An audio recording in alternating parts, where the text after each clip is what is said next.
W dzisiejszym odcinku obnażę 5 kłamstw, jakie powtarzają sobie osoby posiadające niezdrową relację z alkoholem. Dlatego jeśli chcesz sprawdzić, czy Twoje wymówki nie są przypadkiem tuszowaniem istniejącego u Ciebie problemu, ten film jest przede wszystkim dla Ciebie.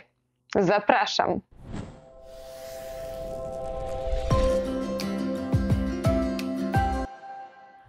Jak powracam pamięcią do okresu mojego picia, było to jakieś 18 lat, Jesus, to przypomina mi się mnóstwo wymówek, które powtarzałam sobie, żeby usprawiedliwić swoje picie. Ciężko było mi przyznać się do tego, że coś, co sprawia mi przyjemność, rujnuje jednocześnie moje życie. Wiązałoby się to z tym, że muszę podjąć pewne kroki w kierunku tego, żeby to naprawić. A co gorsza, że muszę się z tym pożegnać. Dlatego przez wiele lat wolałam poddawać się iluzji i zaprzeczeniu. Jednemu z mechanizmów uzależnienia, który uniemożliwia nam dostrzeżenie konsekwencji naszego picia. Sprawia, że nasze wspomnienia trzymają się kurczowo pierwszej dawki, momentu, kiedy pierwszy raz umoczyliśmy usta. Na moim Instagramie mówię trochę więcej o mechanizmach uzależnienia.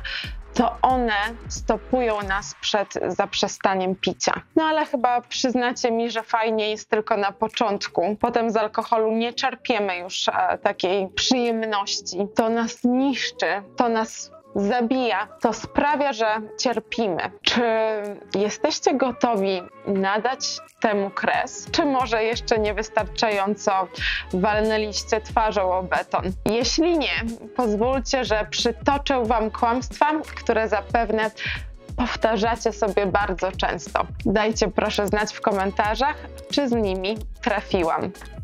Wypiję tylko jednego. Wypiję 1 kieliszek wina, 1 szota, wypiję za mamusię, za tatusia, za ciocię, za wujka, wypiję, bo sąsiad ma urodziny, ale to będzie tylko 1 browar, tylko 1, bo jutro rano muszę wstać do pracy. Aha, a jedzie mi tu czołg? Przypomnijcie sobie, jak to naprawdę było z tym 1 drinkiem. Czy to rzeczywiście był 1?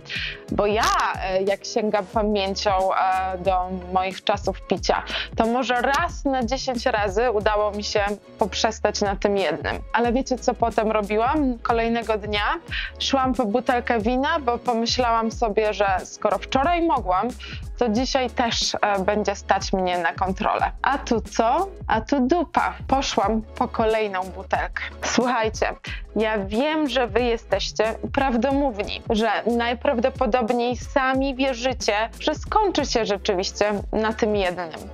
No ale tak jakoś wychodzi. Powiem wam coś. Popełnianie w kółko wciąż tych samych błędów i oczekiwanie innych rezultatów to objaw, niestety, ale szaleństwa. W przypadku uzależnienia nie ma czegoś takiego jak 1 drink.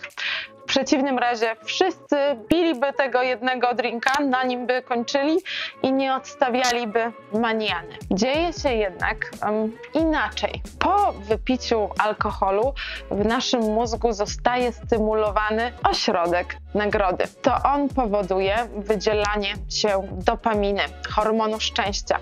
Mózg dąży do ciągłego komfortu i przyjemności i dlatego sięgamy po 2 drinka. W dodatku następuje zahamowanie aktywności kory mózgowej, która jest odpowiedzialna z kolei za racjonalne myślenie. Dlatego powtarzanie sobie, że dzisiaj wypiję tylko 1, to kłamstwo i cieszę się, że dzięki mnie masz już teraz tego świadomość. Kolejne kłamstwo to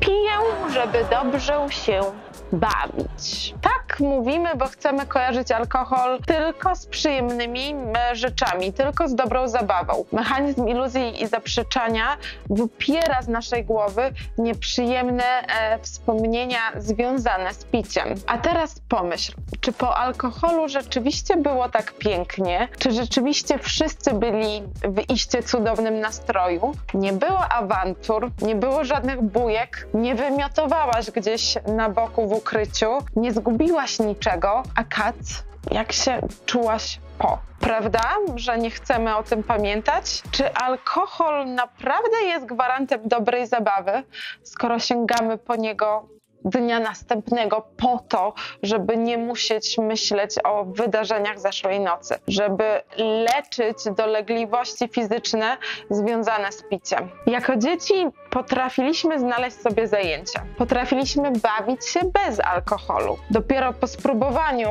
używki pierwszy, może drugi raz, ulegamy iluzji, że alkohol makes things more interesting. W rzeczywistości nadszarpnie twoje poczucie wartości, zrujnuje twoją pewność siebie, sprawi, że będziesz miała trudności, żeby odnaleźć się w środowisku społecznym bez alkoholu. Będziesz brzmiała i postępowała irracjonalnie. Obudzisz się następnego dnia z uczuciem żalu i wstydu. Kolejną wymówką są słowa: piję, żeby się zrelaksować. Brzmi znajomo? Zobacz, ile to razy kieliszek wina był dla ciebie swego rodzaju wieczornym rytuałem. Zasłużony, po całym dniu pracy, po całym dniu opieki z dziećmi. Taka nagroda. Zasłużyliście, a co? Zasłużyliście, żeby wlewać w siebie truciznę, która rujnuje wam życie. To wasza chwila. Chwila, kiedy możecie wreszcie usiąść i się zrelaksować. I znowu dochodzimy do punktu, że kiedyś alkohol do relaksu wcale nie był nam potrzebny. Że sami wytworzyliśmy sobie taki rytuał, że stworzyliśmy sami taki nawyk. A kiedy w nawyk wchodzi przyjmowanie substancji psychoaktywnej, nasz mózg łapie bakcyla i nie potrafi już zrelaksować się w żaden inny sposób. Odczuwamy potrzebę picia, która jest niczym innym jak głodem alkoholowym. Takie napięcie będzie towarzyszyć ci do momentu sięgnięcia po kieliszek. Oczywiście dobrze wiemy, że pomoże to tylko na chwilę. Potem będzie jeszcze gorzej, aż zechcesz sięgnąć kolejny raz w nadziei, że będzie lepiej. Takie błędne koło, które w terapii porównywane jest do betoniarki. Kłamstwo i kolejna bzdura numer 4. Piję, bo alkohol jest dobry na serce. Nie pamiętam już gdzie, ale gdzieś w sieci natrafiłam na artykuły, które mówiły, że regularne spożywanie kieliszka wina do obiadu czy kolacji zmniejsza ryzyko wystąpienia zawałów i innych chorób serca. Jednak kiedy wgłębiłam się bardziej w lekturkę, okazało się, że zaledwie kilka składników tego wina zawiera takie właściwości, że niby pomagają na serce. I teraz pomyślcie, gdyby ktoś wam powiedział, że wlewa te składniki do rozpuszczalnika. Czy pilibyście rozpuszczalnik? Chciałabym, żebyście spojrzeli na tą sprawę z innej perspektywy. Czemu macie pić rozpuszczalnik, skoro to trucizna? To samo tyczy się alkoholu. And finally, ostatnie kłamstwo.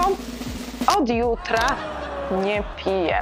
Powiedzcie mi, kto z was powtarzał tak sobie w objęciach muszli klozetowej po ostrej imprezie? Ja pamiętam to jak dziś.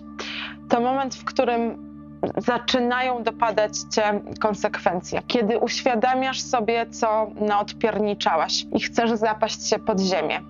I sięgasz kolejny raz, żeby zapomnieć o wstydzie.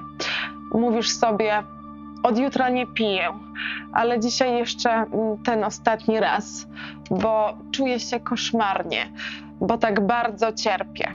Powiem wam coś. Najlepszym momentem na zaprzestanie picia jest teraz.